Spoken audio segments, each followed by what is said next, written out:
Hey guys, gals, everybody. I'm Mimi from Zolo Kitchen. I have made this roast a few times and it is so easy and so delicious. In fact, my like hardcore carnivorous father-in-law was standing in the kitchen just shoving it in his mouth and like, oh, this is so good. That was amazing to see.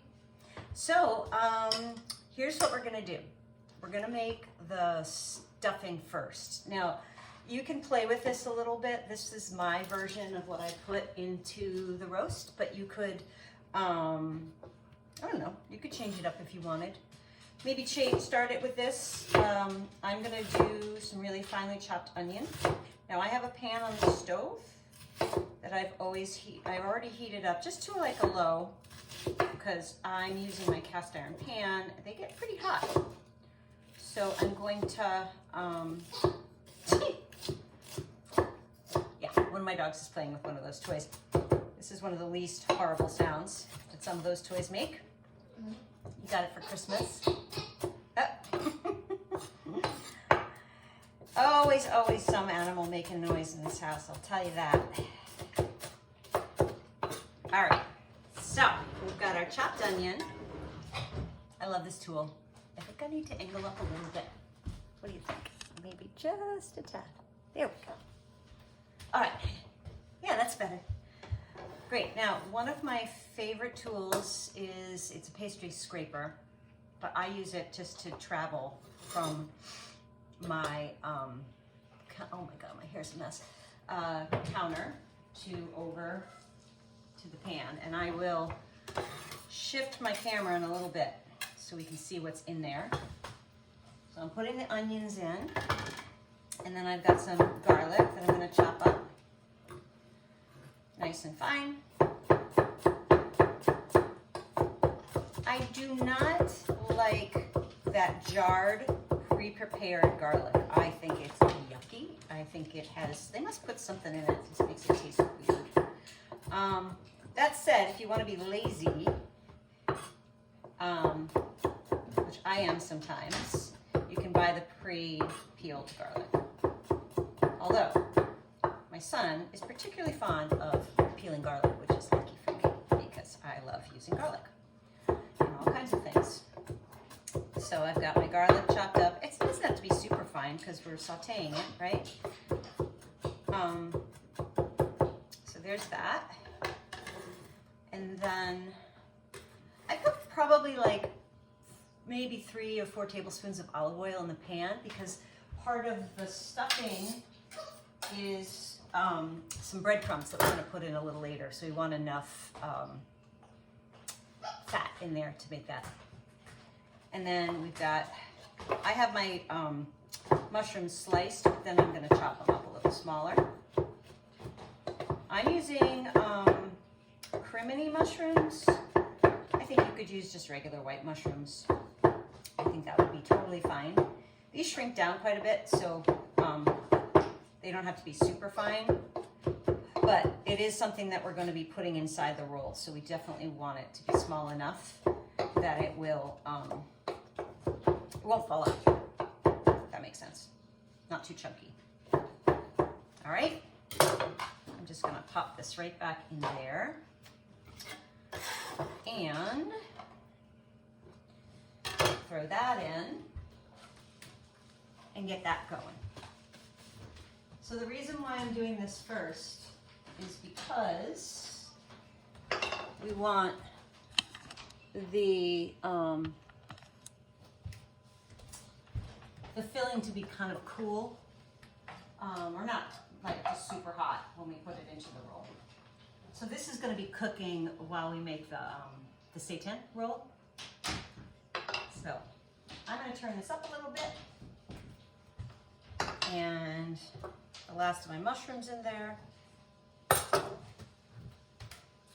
And then I took maybe a half of, I love having those squares of frozen spinach in my freezer because it's great for you just use it for all kinds of things, omelets and such. And I took maybe like a half of one, defrosted it, squeezed out, I'm not sure what the right word is, the water, so it's not really wet. That's going in there. And then I'm gonna put maybe a teaspoon of salt. One of the things that the salt does is it draws out the liquid, especially in the mushrooms. So it helps to get that, not dry, because you don't want it dry, it's a stuffing, but you don't want it like super wet. Okay, so there's that. And then the last thing we're gonna put in here is two more things, I should say. I'm gonna put about a teaspoon of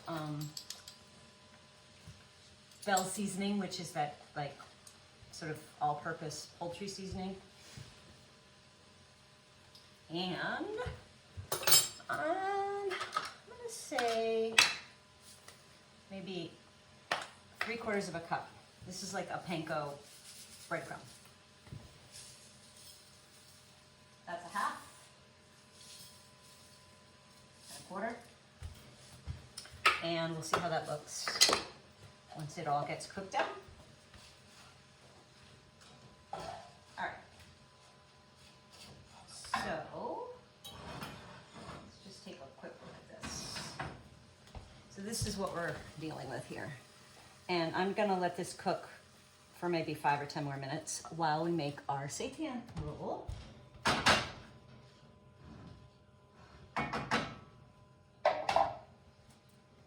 Great. All right, now we're gonna go back over to the island. I wish I was on an island right now, like a warm island. It's the best I can do. I am a low budget one-woman show, so everything doesn't always look perfectly. Oh, God. There we go. Try that, try that, try that, try that. Hey! All right, so this is the loaf part. And like I said, it's very easy. We've got our food processor out. I'm using extra firm tofu. The only thing that you have to adjust in this recipe, it really depends on what kind of tofu you're using. This is the extra firm that's in water, so it's gonna have a little bit more liquid in it. If you get like the vacuum packed kind, we might need to use more water when we mix it. But this has some liquid in it, which is totally fine. I'm not a tofu presser. Just not. All right. So here we go. Now I'm just gonna get this into like small pieces so it looks like that. And then, this is the cool part, we're gonna add the rest of the ingredients all at once and blend it up. So I've got 1.25 cups of seitan flour. This is called gluten flour.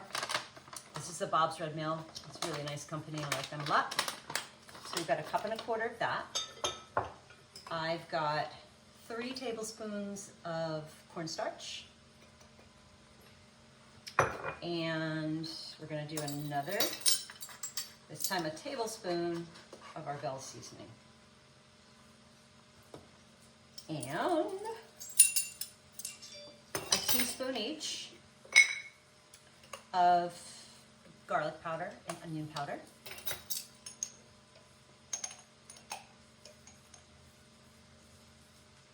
If I wasn't doing this for you, I would just dump it in. I mean, who cares, right? It's not, like, it's just a flavoring. So if you like more garlic, you throw more garlic powder in there, right? I'm just doing a teaspoon each. Well, that was like a heaping one, but you know what I'm doing. And what else? Oh, we're gonna do 2 tablespoons of olive oil. 1, 2,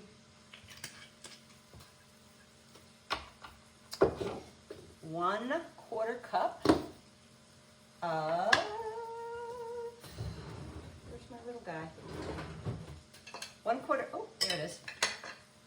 1/4 cup of nutritional yeast. And now I made a super concentrated broth because you want one. I use the No Beef. This company is awesome, Edward&Sons. There's also a no chicken one, which is really good as well. So I took 1 cube and dissolved it in like just a 1/4 cup of water. Now, we might need more water to get this to the consistency that we want it, but I don't want to lose the possibility of getting all of this flavor in there. So I'm gonna use just a 1/4 cup. And then we can always add on. So I'm gonna run it. So what's gonna happen is it's gonna start to come together. And it's gonna look like, I don't know, like a tornado or something happening in there. It's like all one piece. It makes kind of a weird sound.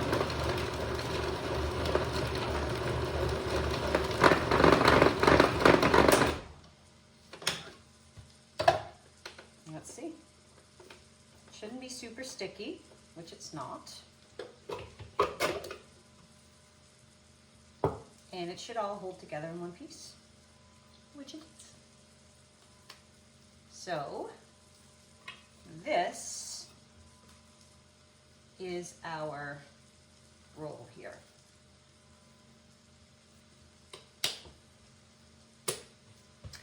All right.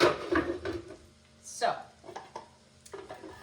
of course, I've made a big freaking mess. So I'm just gonna plop that in there for a second so that I can make some space on my counter. So I would take a moment while you are watching me, or maybe you're still adding things, to clean off your workspace. It's always a good idea to get things out of your way that you don't need, because as happens to me all the time, something spills and everything just goes sideways. So we're gonna get all of this stuff out of the way and get our clean work surface. And again, I've watched movies or videos before where I feel like there's just so much rushing going on, and that makes me stressed out. So I'm hoping that this is a pleasant experience for you.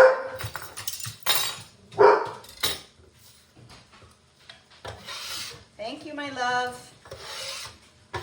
Please deal with the beasties.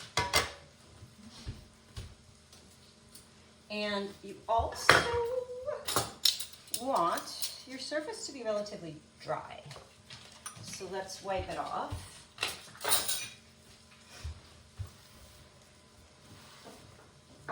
Now I have a, what's this called? Butcher block island.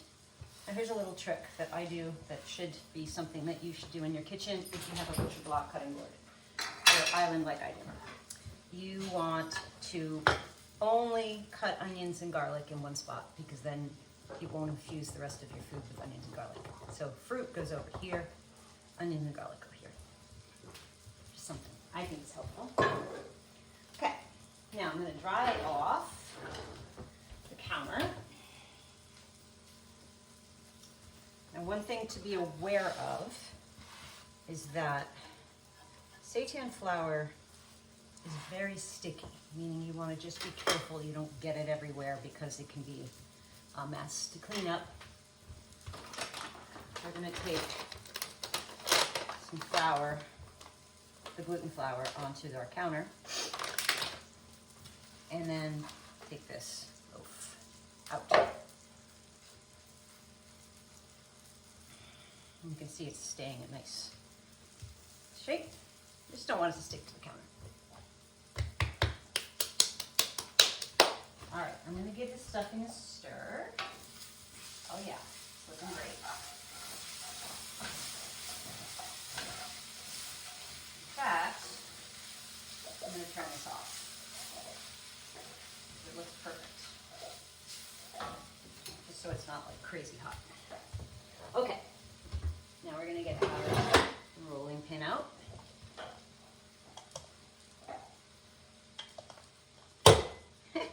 mushroom stuck in there. That's fine, right? And I'm gonna roll this out. So it's pretty thin, not crazy thin. Like, I don't know, is that like a 1/2 inch maybe?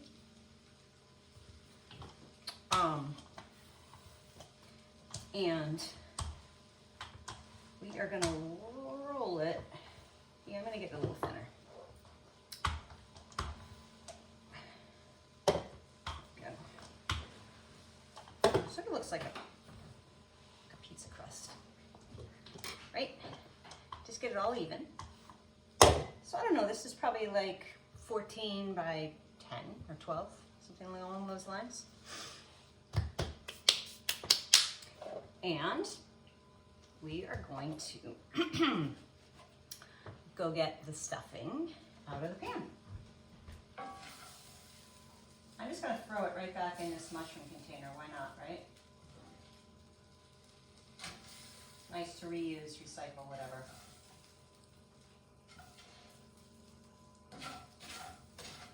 Okay. So, we've got this yummy, delicious mix of mushrooms, spinach, garlic, onions, panko, olive oil, and we're going to plop it on there. And you want to spread it out evenly. I'm kind of pressing it into the dough as well.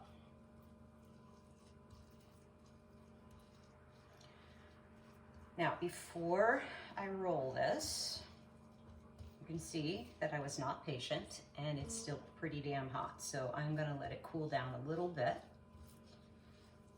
so we can prepare our tin foil. I very rarely use, I try my best not to use tin foil, but I really, because I feel like there's always something else you could use to cover things or whatever. However, I don't think there's a really good alternative for this. So I am gonna say we need tin foil. Okay. So that's gonna cool for a second and we're gonna go get our tin foil.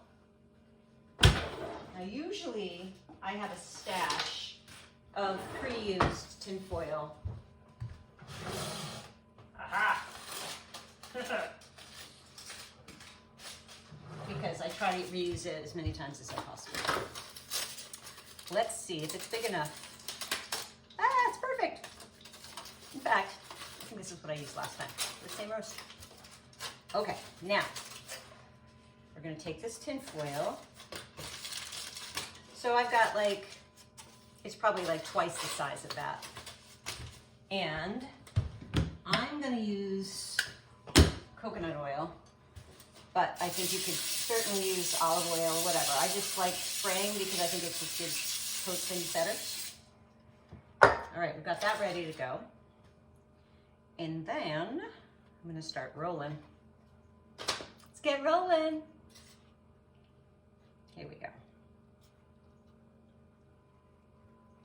You wanted to leave a little bit on the ends because we want to be able to seal that so that it doesn't leak out. And a little bit over here too, just so that we can seal it. And I'm just squeezing it together with my fingers, right? Taking the end like this, the other end like that. Just so it holds in one piece. Let's see, you're gonna stay together? I think you are.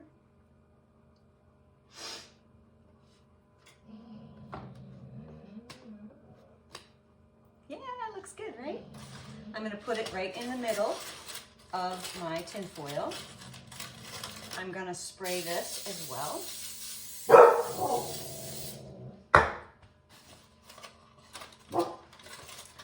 And I'm gonna seal this up nicely. So I'm just gonna take the top, roll it up like that, and then you can just twist the ends.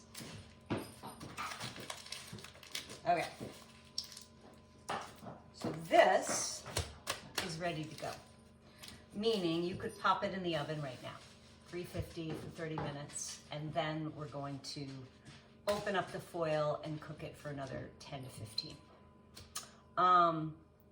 I like, if I have the chance, to make it, stick it in the fridge overnight, and then bake it. There's just something about it that pulls it all together. Not required, but it's just an option if you want to do this in steps, okay? I'm gonna put this on a cookie sheet. I have this like one that's ancient and disgusting. Not disgusting, but you know what I mean. I'm gonna put it on there, and then we're gonna pop it in the oven.